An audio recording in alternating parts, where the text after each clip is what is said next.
Margaret Thatcher was finally ousted from the Conservative leadership in 1990. Her successor, John Major, gave further evidence that the party was no longer the preserve of the aristocrats. He came from a modest background. His father had worked in music halls and for a time ran a business selling decorative garden gnomes. Major himself did not attend college, but made an effective career in banking and then politics. Prime Minister for more than 7 years, and winner of the 1992 general election in his own right, he was able to consolidate the Thatcher counter-revolution. By the time he left office, his party had been in power without interruption for 18 years. The end of the Cold War during his premiership weakened the prestige of socialism everywhere, and his Labour rivals finally prepared themselves to repudiate what had become to them a burden and even for some an embarrassment. Meanwhile, the most emotional event of the 1990s for many Britons, the sudden death of Princess Diana in 1997, demonstrated the continuing emotional appeal of royalty. Ever since the Glorious Revolution 3 centuries before, the monarchy too had been adapting itself to changing times and circumstances, while remaining one of the foundations of British political stability. John Major inherited Margaret Thatcher's mantle of leadership in 1990, when she was ousted in the party's crisis of 1990. The accumulated grievances of a decade were combined with Thatcher's rash insistence on introducing an unpopular new revenue device called the poll tax. Every government in a democracy tends to get more unpopular the longer it continues. It takes the blame for everything that's gone wrong, just as it takes credit for everything that's gone right.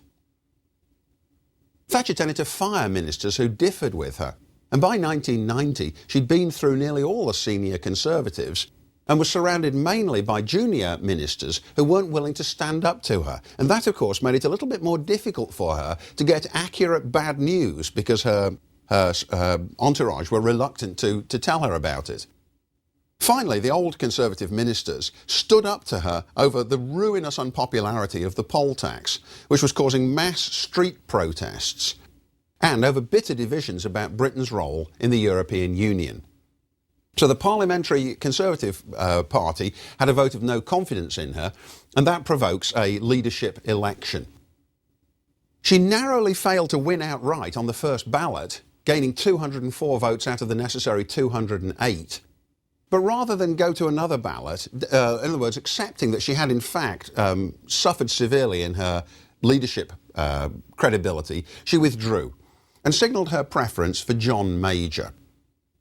Here's what Margaret Thatcher said in her farewell speech as Prime Minister. 11 years ago, we rescued Britain from the parlous state to which socialism had brought it. Once again, Britain stands tall in the councils of Europe and of the world.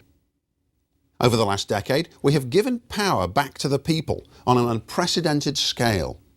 We have given back control to people over their own lives and over their livelihoods, over the decisions that matter most to them and their families. We have done it by curbing the monopoly power of the trade unions to control, even to victimise, the individual worker. Well, John Major's early history and his career progress were further testimony to the Conservatives' willingness to adapt and change. He was as much an outsider in the 20th century as Disraeli, born Jewish, had been in the 19th. And of course, I realise I've said this repeatedly through the course. With each new Conservative leader, I say, what a surprising choice this person was. But Major, perhaps more than any of the others, was indeed a surprise. His grandparents were factory workers in the Midlands. His father briefly was a trapeze artist and a music hall performer, before becoming a small-time manufacturer of garden gnomes. And in the lower middle classes of England, garden gnomes are a kind of joke item of bad taste. A crisis in the company's business had forced the Major family to move to a cramped two-room apartment without its own bathroom when John was 12. He certainly didn't have an upbringing which in any way could be described as privileged. He did very badly in school and left at the age of 16, never to return to formal education. For a while he was a company clerk for an electric company, then briefly a labourer at his father's old works. He really began to get a foot on the right kind of ladder when he got a lowly job in banking and began to work his way up in the company. For a while he became a junior bank manager in Nigeria.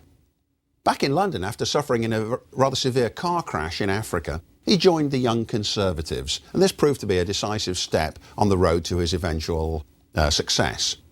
It was much tougher to rise with a background like his than it would have been for a wealthy young man going to Oxford or Cambridge from Eton School, which had been the traditional way for Conservative leaders. But it was possible. Britain, more than ever before, in the years of the 1970s, 80s and 90s, was becoming a true meritocracy, in which by the benefit of hard work you could prosper. Major himself was an extremely hard worker. He was tactful. He was loyal to Thatcher, and she began to see him as a possible successor. But it was a difficult, in effect, Major had to walk on a tightrope at the time of the Conservative Party election, leadership election, because on the one hand he had to accept and in fact declare his loyalty to Thatcher, but on the other hand he had to make clear that he was something different from her. He said at one point, "I am not son of Thatcher," but still of the ones available he was the closest to her views. Here's the historian Arthur Marwick making what seems to me a very accurate remark about him. Major, perhaps reflecting the natural prejudices of his family background, shared Thatcher's faith in market economics, low taxation, and control of both inflation and bureaucracy. But unlike her, he had a genuine sympathy for the underdog. He was only ceasing to be one himself, and he did not have her instinctive xenophobic anti-Europeanism. He was only 47 at the time he became Conservative Party leader and at once Prime Minister. That made him the youngest Prime Minister of the 20th century. Many of the people we've studied throughout this course only became leaders in fairly advanced old age. Winston Churchill became Prime Minister in his late 60s, Disraeli when he was 70 in 1874. Well, Major himself was astonished, dazed at the pace of his own rise. He'd only come into Parliament in 1979. In other words, the only Prime Minister with whom he'd been an MP was Margaret Thatcher, whom he was now replacing. Even his wife, Norma Major, said, "This doesn't happen to people like us." But it had. His premiership ended the strenuous ideological struggles of the Thatcher decade and revived the sense of political moderation that had been so characteristic of the Conservative leaders of the past, people like Stanley Baldwin in the years between the two world wars. And then Major's victory in the election of 1992 consolidated many of the Thatcher reforms. They might have been temporary if Labour had come back in 1992, but the fact that Labour lost again really cemented the permanence of the Thatcher revolution. Most of the loyal Thatcherites deplored his lack of fighting spirit and his lack of sharp elbows. The political left continued to hate everything about the Conservatives, and Major as the legatee of Thatcher. But the election of 1992 did in Britain what the election of 1948 had done in America. You may remember that in 1948, all the pollsters and nearly all the politicians themselves were absolutely convinced that Dewey, the Republican candidate, was going to win. But he didn't. Harry Truman won again and stayed in office. The pollsters were wrong. Everybody was astonished. The same thing happened in 1992 in Britain. The pollsters all predicted a Labour victory, and they were mistaken. The pollsters were wrong. They were upset and they were amazed. And just as the Democrats, ever since the New Deal, had stayed in power and now won yet again in 1948, so the Conservatives, who had been continuously in power, stayed in power yet longer. Neither party in British politics had ever before won 4 consecutive elections. The new council house owners whom I mentioned last time and the buyers of shares in the denationalised companies all had obvious motives to vote Conservative, because now they felt that they were playing their own little role in a property-owning capitalist democracy. Only after that, to them, the shocking defeat of 1992, did the Labour Party finally begin to shed its burden of an unpopular attachment to socialism, emerging in the late 90s under Tony Blair as New Labour. Now, throughout this period, much of the British public followed the activities of the royal family, who simultaneously transcended politics and defined many of the attributes of conservatism. Always a tense mixture. The journalist Jeremy Paxman writes this: "Any system which puts an unelected person at the head of the country affronts the suffrage, legitimises the idea that advancement is by breeding rather than effort, and ensures that the country marches into the future looking backwards into its past." So why was the monarchy so popular? Where did it come from? And why did it survive into the 20th and then into the 21st century? All these are complicated questions. Well, the kings are descendants of warrior chieftains who seized land by force and held it by force against rival warriors. And there are moments in British history where you can see that very clearly. In Britain, William the Conqueror, William the Duke of Normandy, became King of England because he defeated and killed his predecessor, King Harold, in 1066 at the Battle of Hastings. Similarly, the Tudors became the kings and queens of England because Henry VII defeated and killed Richard III at the Battle of Bosworth Field. In Shakespeare's version, that's where Richard cries out, "My kingdom for a horse," but he can't find one and he's felled by his rivals, and Henry takes over and becomes King Henry VII through brute military force. Now, after taking the throne in battle, monarchs then tried very hard to legitimise themselves and to pass on their charisma to their successors so that they wouldn't have to rely on brute force, but instead could depend upon the loyalty and devotion and tradition that accumulates gradually with the passage of time.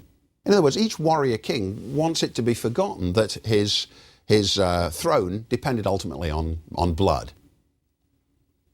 And it's important for us to remember that in 1500, there was nothing traditionalist at all about favouring the Tudor monarchy, because it had only been in power for 15 or 16 years. And similarly, there was nothing traditionalist about favouring the Stuart monarchy in the year 1610, because the Stuarts had only come into power in 1603 with the death of Elizabeth I. There was nothing traditional about supporting the Hanoverians in 1720. This was another new dynasty in power, maybe 5 years by then. But the longer they stayed on the throne, the more legitimate their right to be there came to appear. The kings had once thought of themselves as God's direct appointees. King Charles I was a passionate believer in the divine right of kings. He was the king who was executed by Oliver Cromwell at the end of the English civil wars, but he went to the scaffold and lost his head, denying that Parliament had had any right to put him on trial, that he was answerable only to God. It was a curious thing to believe, because even a cursory glance at history would have shown how regularly monarchies had been displaced by war. But I suppose that you could rationalise it by saying that God had intended certain outcomes so that particular people would in fact end up on the throne. The Restoration of 1660, which brought Charles I's son back to the throne, Charles II, suggested that there was no adequate alternative in terms of legitimacy, that in the 17th century the country needed the king just as much as the king needed the country. Well, the Glorious Revolution, with which this course really began, established the principle that Parliament set the terms for the monarchy. And after the Glorious Revolution, it was quite clear. The king must be a Protestant, must cooperate with Parliament. But still, even then, the monarchs retained a glamour that even sceptics found it very, very hard to ignore. And it's noteworthy that even as the actual political power of the monarchy declined steadily, still the glamour remained and perhaps even became stronger. Listen to Nigel Nicholson speaking in 1962, himself a man with high aristocratic connections. He says, "A fabulous respect for royalty survives in its glamour and a certain sanctity. It is considered irreverent and almost blasphemous to make jokes in public about the royal family. And we are all conscious, when in the presence of the sovereign, of a certain tension, which is akin to awe." The death of Princess Diana in a 1997 road accident in Paris prompted an unprecedented outpouring of grief. And I think it was politically significant that the feeling surrounding that event should be so intense. Her funeral was a major national event. Hundreds of thousands of mourners lined the route and poured into London. The Prime Minister at the service described her as the people's princess. And that phrase from Tony Blair captured the paradox of Princess Diana's life. On the one hand, she gave the impression of accessibility with her extensive charitable work and the life she'd lived as a late 20th century celebrity. When she was in America, she danced with John Travolta. But in fact, of course, she was herself a member of an ancient noble family, the Spencers, and was impossible to approach for an ordinary citizen. British people simply could not go up to Princess Diana and talk with her. The exclusivity was at least as important, perhaps the most important element, in her attractiveness. Now, the fact that Americans were almost as involved in the great upheavals over Diana's death as the Brits were demonstrates that the Americans themselves were still far from immune to the radiance of the monarchy, even though they'd fought a revolutionary war back in the 1770s and 80s to get away from it. British commentators sometimes observed that so many Americans came to Britain to see the Queen and to see the changing of the guard and to visit the royal houses, Windsor Castle and Buckingham Palace and Sandringham, that the Queen had become an extremely useful generator of revenue. She brought dollars into the country. She was even referred to sometimes as an invisible export. Observers noted with surprise that the mystique of the monarchy survived even its increasing subjection to media scrutiny. Now, throughout the centuries, the monarchs and the members of the royal family had been insulated from popular inquisitiveness. But by the 1970s, practically everything they did was discussed, especially in the British tabloid press, the so-called gutter press, newspapers like The Sun and the Daily Mirror. Royalty were pursued everywhere by photographers with very, very long-range lenses and could reasonably, had to fear that they were never actually private, that every moment of their lives was going to be invaded by intrusive photographers. There were repeated embarrassments in the failure of Prince Charles's marriage to Diana and then the failure of Prince Andrew's marriage to Sarah Ferguson. But somehow the monarchy itself survived all these misfortunes. Most ordinary British people never met a member of the royal family. Or, if they did, it was a lifelong cherished memory. That itself suggests the power of enthusiastic self-abasement, which is so characteristic of the lives of people living in monarchies. And of course, it's the absolute antithesis of the democratic assertion of equality. Now, the role of the monarchs in Britain's unwritten constitution had shifted gradually ever since the Glorious Revolution of the late 17th century. Just as the Conservative Party showed a talent for adaptation and change, so did the monarchy. In the 18th century, the 1700s, the court was still the nation's centre of patronage.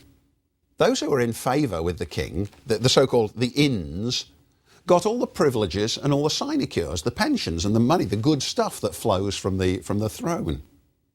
18th century Prime Minister's first concern was to be sure of the King's support. And I mentioned this in talking about Robert Walpole near the beginning of the century and William Pitt at the end of the century. They knew that they'd got to have the King's support because without it, they'd be too politically vulnerable. And it's in those circumstances that the opposition literature developed about the corrupting tendency of power, the way in which being close to power was likely to corrupt you. This was a rhetoric which the American revolutionaries had picked up in the 1760s and 70s, and which became a vital part of the justification of the American Revolution. And of course, it was the rhetoric which became part of the basis for small government American conservatism. No monarch after George III attempted to interfere directly in legislation or to veto it once it had passed through Parliament, and that also marked a decline in their formal power. The very last time it happened was in the year 1800, when George III flatly refused to sign legislation for Catholic emancipation and warned Pitt away from forcing the issue, because the king said, "I'm the defender of the Church of England, I'm a defender of the faith, and to give political rights to the Catholics would be a straight violation of my oath of office." After that, it never happened again. And as we saw earlier in the course, eventually Catholic emancipation did pass through Parliament. But even in the 19th century, informally, the monarchs remained very important. And prime ministers, or shrewd prime ministers, continued to understand the need to cultivate the monarch. We could see this very clearly in the case of Benjamin Disraeli, who was much better than his rival Gladstone in wrapping Queen Victoria around his little finger. He was flirtatious in exactly the right way with Victoria, and she loved him for it. He made her the Empress of India. And as I said before, he was the one prime minister who was permitted to sit in the Queen's presence. The monarch remained a vital figure in the constitutional crises of 1832 and 1910-11. The first occasion was when the House of Lords refused to pass the first Reform Act, and the Prime Minister instructed the King, William IV, "You will now have to give titles of nobility to enough men to create a pro-reform majority in the House of Lords." Those were the circumstances under which the House of Lords finally backed down and very reluctantly did in fact pass the Great Reform Act. The same thing, or something very similar, happened again to George V in 1911, the first year of his reign, when he was required to, or was told by the Prime Minister Asquith, "If necessary, I'm going to ask you to make enough new men into Lords so that the Parliament Bill can pass, restricting the power of the House of Lords to 2 years." And again, that was the moment in which Parliament finally, or the House of Lords finally backed down and agreed to the principle very reluctantly. In 1922, King George V was obliged to choose a Prime Minister from among the various Conservative contenders. What happened in this instance was that the Conservative Prime Minister, Bonar Law, was terminally ill and resigned. He advised the King about whether to choose Lord Curzon or Stanley Baldwin, but in the end it was the King who actually made the choice in favour of Baldwin. Now, every session of Parliament begins with the King's speech, or at the moment, the Queen's speech. That's the state opening of Parliament. The speech itself is written by the incumbent Prime Minister, and the monarch is enjoined, prohibited, from openly expressing partisan sentiments. So what this means is that, and sometimes it leads to slightly ironic situations. For example, King George VI read out Clement Attlee's plans for socialising the commanding heights of the economy in 1945, even though it's fairly certain that he didn't in fact believe it was a good idea. Similarly, Queen Elizabeth II summarised the objectives of her Labour Prime Ministers, Harold Wilson, James Callaghan and Tony Blair. By the 1970s, it was an open secret that as a great landowner and as a horse racing enthusiast and as one of the richest people in the world, the Queen had strongly conservative sympathies, but she was very, very careful indeed never to express them in some kind of open forum. Now, another moment where the condition of the royal family was laid bare was the abdication crisis of 1936. This was a moment which demonstrated the limits of acceptable royal conduct. Prince Edward was the oldest son of King George V. He was the Prince of Wales, that is, the heir apparent to the throne. And he was very popular, well-liked, approachable. He visited remote parts of Britain. He once protested at the awful conditions under which coal miners lived in South Wales.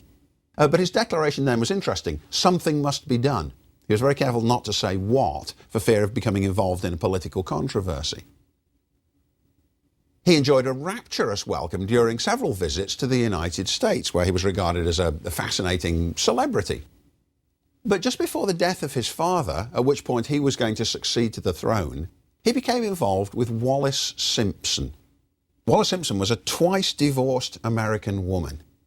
And when his father then died, when George V died, making him the new king, King Edward VIII, the Prime Minister, Stanley Baldwin, told him that he couldn't marry Wallis Simpson because as king he was the head of the Church of England, which was officially, in those days, was officially opposed to divorce. In other words, he couldn't scandalise the Church of England, of which he was the head, by doing exactly what the Church of which he was the head said that nobody must do.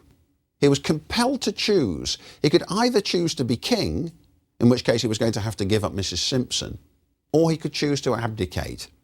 And, astonishingly, that's what he decided to do. He gave up the throne and married Wallis Simpson, with the result that his younger brother, the Duke of York, then became the king instead, became King George VI. Now, in those days, there was much more media censorship surrounding the activities of the monarchy, and ordinary British citizens didn't get to hear about what was going on. So, although they knew that the king had died and that Edward was now the new king, most ordinary Brits didn't know anything at all about Wallis Simpson. So when the king went on the radio to announce that he was in love with a woman and he was determined to marry her, even though it meant that he was going to be excluded from the throne, it was met as an absolute astonishing surprise by most of the British electorate. Americans knew about it because the American press already had access to stories like this, but people inside Britain didn't. Well, he and his wife, Mrs. Simpson, then married, and they spent the whole of the rest of their lives in exile. He got the job he got the title of the Duke of Windsor, but spent the rest of his life living outside Britain. And his brother, George VI, and particularly his brother's wife, Elizabeth, were very, very keen to keep them at a distance. From a constitutional point of view, it's probably a good thing that they never had any children, because if they had, those children would have been pretenders to the throne, that is, potential rivals to the children of King George VI. As it happened, George VI only had 2 daughters. If the Duke of Windsor and his wife had had a son, that son would have had a very, very strong claim to be the king. But in the end, that was a contingency that didn't arise.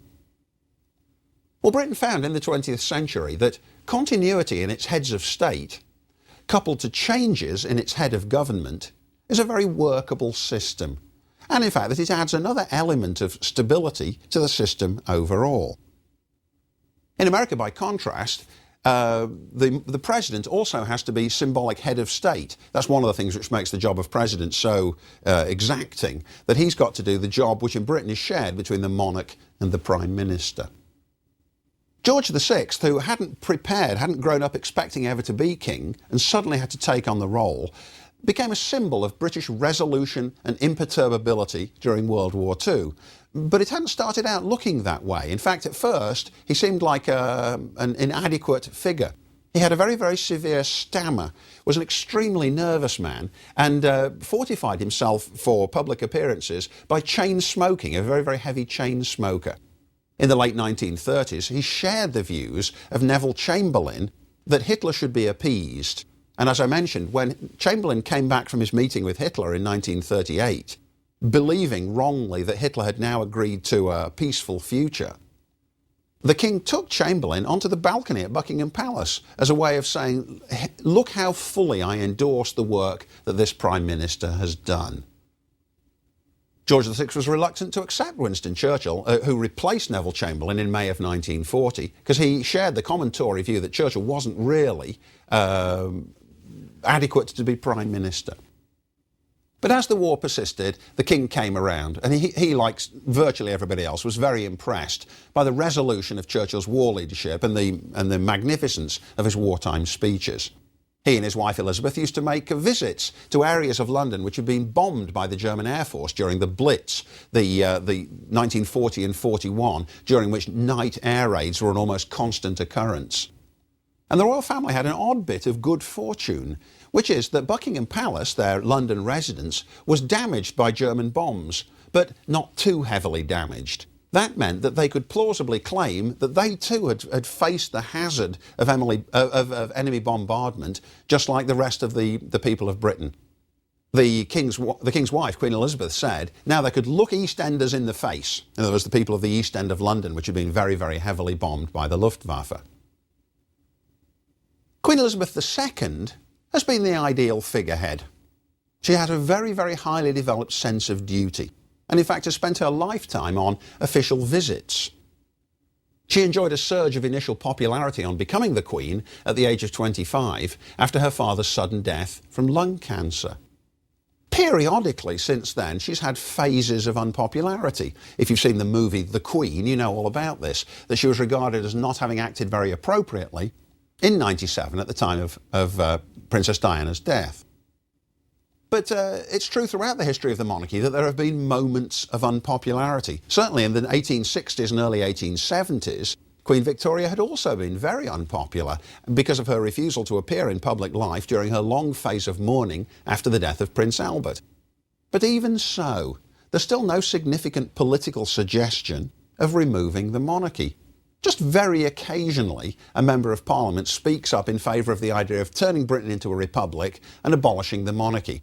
One of them is called Dennis Skinner. His nickname is the Beast of Bolsover. Bolsover is his constituency. He's been an embarrassment to New Labour because of his outspoken anti-monarchist and pro-socialist views. The monarchy is probably as strong now as ever it was, and everybody who loved Princess Diana now looks forward to the eventual coronation of Prince William, sooner or later, as King William V of England. Now, Jeremy Paxman, whom I mentioned earlier, a journalist, describes his belief in his own early life that Britain ought to be a republic. But then he goes on to investigate the history of the royal family and to explain its durability. And he says, if we were devising a system of government for the 21st century, we should not come up with what we have now. The arrangements are antique, undemocratic and illogical. But monarchies do not function by logic. If they work, they do so by appealing to other instincts of history, emotion, imagination and mythology. And we have to acknowledge that many of the most stable societies in Europe are monarchies, while some of the most unstable and corrupt have presidents. All these are very Burkean sentiments, the kind of thing Edmund Burke would have said. We've got to benefit from the inherited tradition, however illogical it might seem in purely rational terms, and that reason is shallow compared to emotion, tradition and the sense of reverence.